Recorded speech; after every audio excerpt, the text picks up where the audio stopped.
السلام عليكم أصحابتا aad baan idin salaamayaa dhammaantiin meel walbaad joogtaan. Maanta waxaan rabaa inaan sameeyo saddex trade ama afar trade ugu yaraan saddex trade inaan sameeyo because of maanta suuqa waxaa weeye waa OTC waana yoom al-axad. Okay, aynu soo soconno every trade iyo sababta aynu u galnay ayaanu insha allahu nala wadaagaya asxaabta dhammaantiin channelkayga ku xiran. Okay, lacagaha aynu soo furano Euro USD New Zealand. Okay,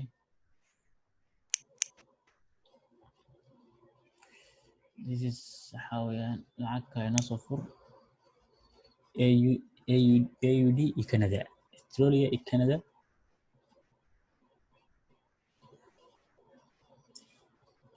Okay, khadka aadina culus.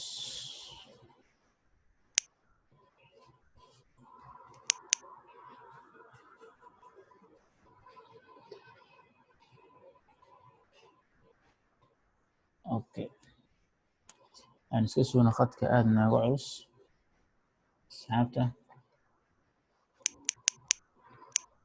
Okay,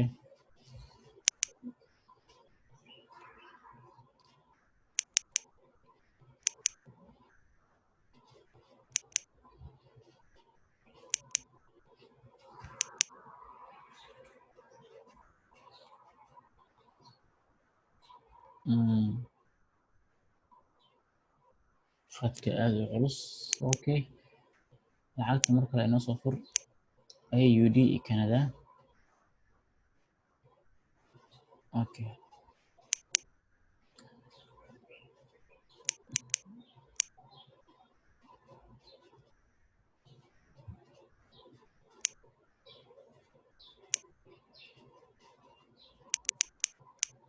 okay, so down trend halkan suuqa halkan wuxuu ka gelayaa suuqii buy ayuu gelayaa. So halkan suuqa waxaan u gelaynaa sell insha allahu tacaala. Suuqaas buy ayaan gelaynaa suuqa because of sell area is waa halkan sales area halkan ayay joogaan. Because of sales area halkan ayay joogaan. Sales area halkan ayay joogaan. Sababta asxaabta this candle bullish kana soo jeedaan waa candle xoog badan. So waxay ka micno tahay in suuqaasi sales area-da inta gaabka dhiman uu buuxinayo oo bullish marka uu suuqa uu noqonayo candle-kan. That's why ayaan u baygaliyay asxaabta. Okay, good.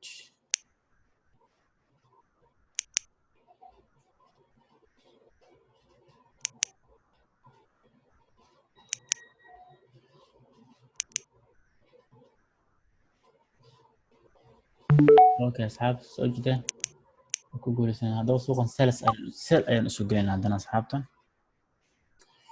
because of waxaan usoo gelaynaa this a sell area.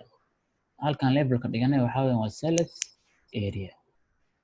That's why aan suuqa haddana u sell galaynaa asxaabta. That's why aan suuqa u sell galaynaa asxaabta because of halka waxaa noo yaalay level is a sales area inoo ahayd. That's why waxaan u galaynay suuqii sell aynu horena wixii ku dhamaa suuqan asxaabta haddana. Okay, soo jeedaan waxaa soo galay strong sellers. Candle xoog badan ayaa soo galay asxaabta. Soo jeedaan good.